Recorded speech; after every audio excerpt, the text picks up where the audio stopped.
છપ્પન કોટનો અન્નકૂટનો પ્રસાદ સમસ્ત વ્રજવાસીઓને વહેંચવામાં આવ્યો।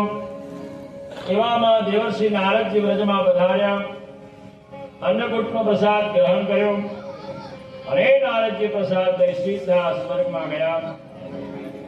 દેવરાજ ઇન્દ્રને મળ્યા અને જઈને કીધું કે હે ઇન્દ્રદેવ, આ વ્રજવાસીઓએ આ વખતે તમારો યજ્ઞ બંધ કર્યો છે અને આ ગોવર્ધન પર્વતની પૂજા કરી છે,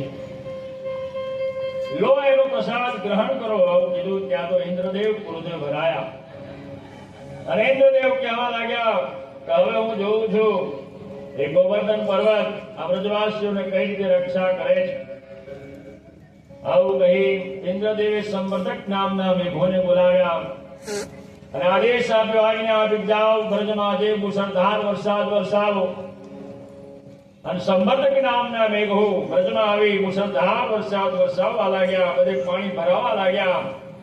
વ્રજવાસીઓ બધા ગભરાયા, બધા આમ તેમ દોડવા લાગ્યા, ગાયો ભેંસો બધી બરાડવા લાગી, બૂમો પાડવા લાગી, નાના બાળકો રડવા લાગ્યા અને બધા વ્રજવાસીઓ શ્રી કૃષ્ણના શરણમાં આવી ગયા અને વ્રજવાસીઓ શ્રી કૃષ્ણને કહેવા લાગ્યા કે હવે આ ઇન્દ્રદેવ કોપાયમાન થયા છે, આપણે રક્ષા કોણ કરશે?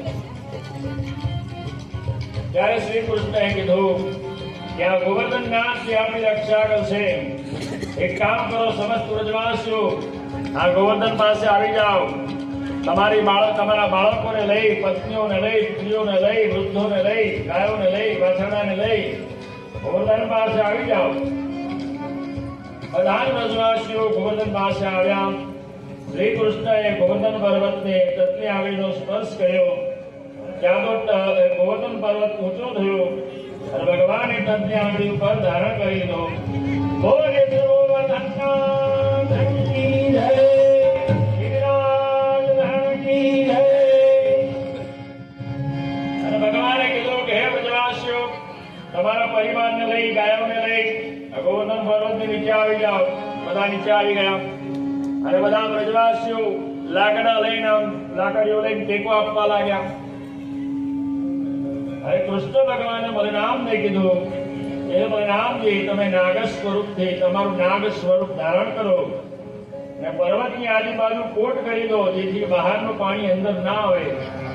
તો બલરામજીએ શેષ નાગનું સ્વરૂપ ધારણ કર્યું, પર્વતની ચારે બાજુ કોટ કરી દીધો, જેથી બહારનું પાણી અંદર ના આવે।